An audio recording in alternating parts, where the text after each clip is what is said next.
Et on va parler bien-être et santé à présent. On s'intéresse à la sophrologie, une pratique qui fait de plus en plus d'adeptes qui cherchent à apprendre à se relaxer en toutes circonstances. Et qui mieux qu'une sophrologue pour en parler. On accueille donc Déborah Viel du cabinet Déclic sur les Pieux. Bonjour à vous.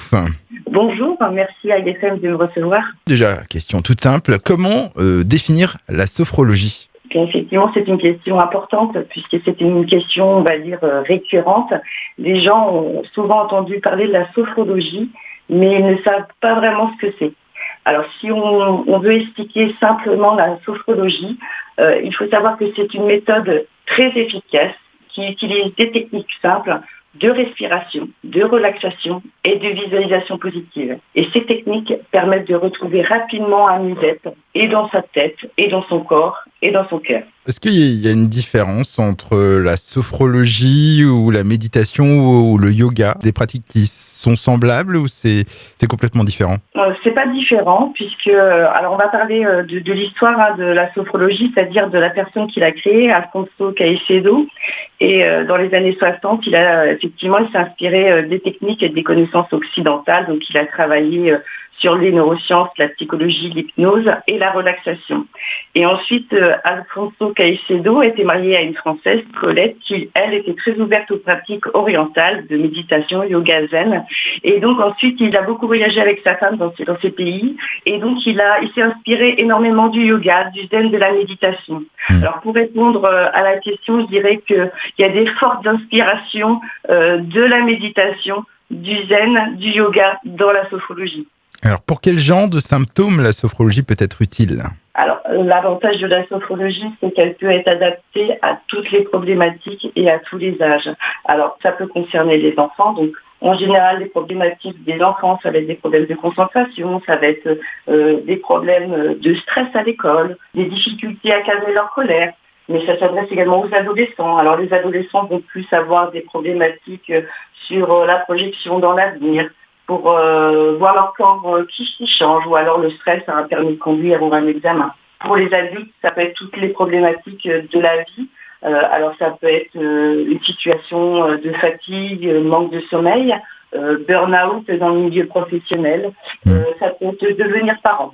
Et également les seniors, puisque les seniors ont également parfois des difficultés dans leur quotidien pour la gestion de la fin de vie, ou alors ils vont avoir des douleurs physiques très importantes. Et la sophrologie a des solutions pour les soulager. On peut aussi faire appel à la sophrologie, j'ai lu ça, pour préparer un accouchement par exemple? Tout à fait. On vient en accompagnement de l'accouchement. Donc on aide la personne à se projeter pour accueillir son bébé. On a différentes techniques pour aider la femme à accepter ses changements hormonaux, pour prendre conscience de son bébé dans son ventre et puis préparer l'événement de l'accouchement qui peut être anxiogène. Et pour combattre les addictions également? Tout à fait.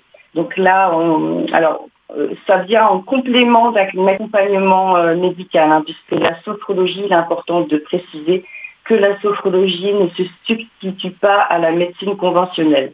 Pour la gestion des pulsions ou de certaines angoisses très importantes ou des phobies, on vient en complément de la médecine conventionnelle. Et là, on propose un accompagnement pour diminuer ces pulsions, ces phobies ou ces très très fortes angoisses. Alors, je suppose que ça diffère suivant l'individu, mais est-ce que les bienfaits sont rapidement visibles? Oui, c'est l'avantage de la sophrologie.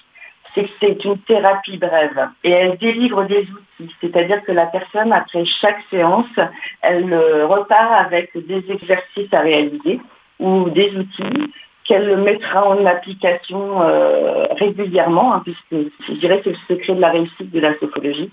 Une fois que le mécanisme est enclenché, elle va très vite avoir les effets de bien-être, de détente, de relaxation. Et le but de la sophrologie, c'est de rendre autonomes les gens. Donc, ils ont un moment où ils vont moins bien. Et la sophrologie permet de rendre les personnes autonomes très rapidement. Alors, en règle générale, comment se déroule une séance chez vous, par exemple? Alors, pour les séances individuelles, donc elles se déroulent au cabinet.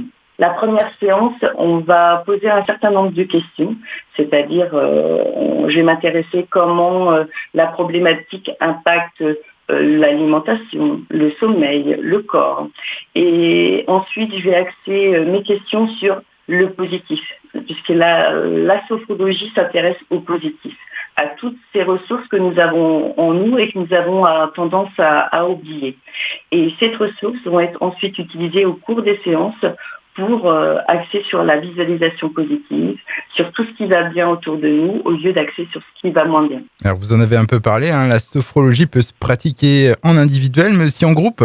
Tout à fait. Alors, elle a plusieurs formats. Ça peut être des séances de groupe au cours d'une association, mais aussi en entreprise. J'ai été amenée à faire une séance de groupe dans une entreprise d'intérimaire et aussi dans le comité d'entreprise, association, que ce soit en intérieur ou en pleine nature. Donc, il y a aussi des sophrobalades, donc j'en proposerai prochainement.